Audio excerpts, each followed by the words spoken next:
What do you want to be when you grow up?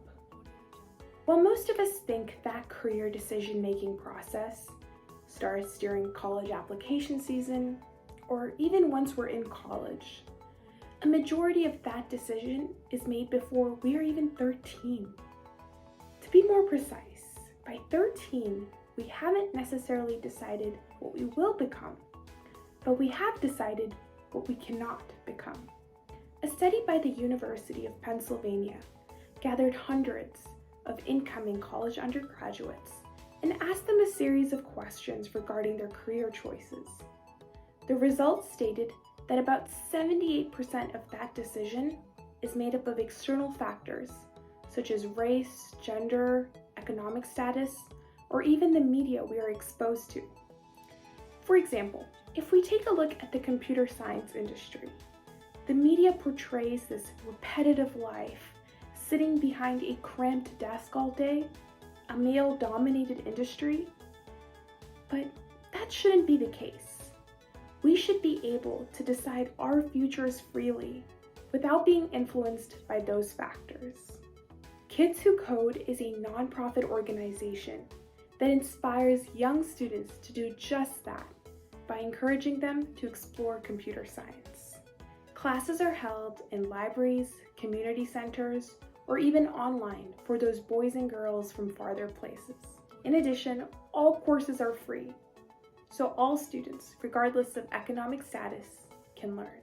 High school students gather together to create curriculum and send out advertisements, either through our district superintendent, on platforms like Facebook and Nextdoor, or in libraries.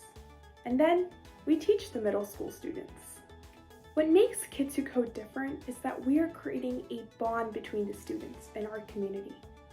High school students and middle school students are linked together to teach and learn.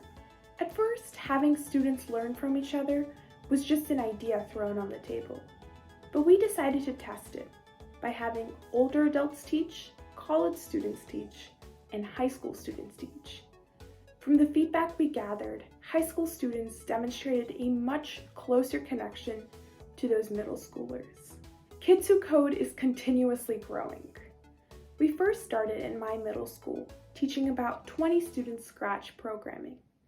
But in the last 3 years, we have expanded to reach over 1,015 students from 45 schools and 2 countries, both in India and the US, offering our courses as both one-on-one and group in Java, HTML, and Python for those beginner, intermediate, and advanced students.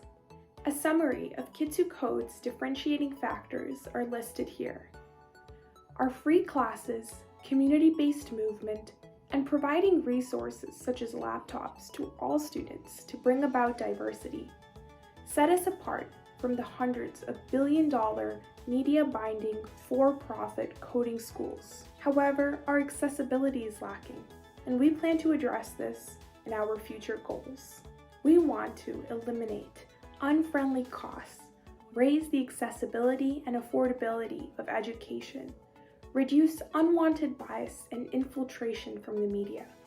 We need to make our own career decisions and create a movement that supports diversity, provides valuable education, and builds an everlasting community bond.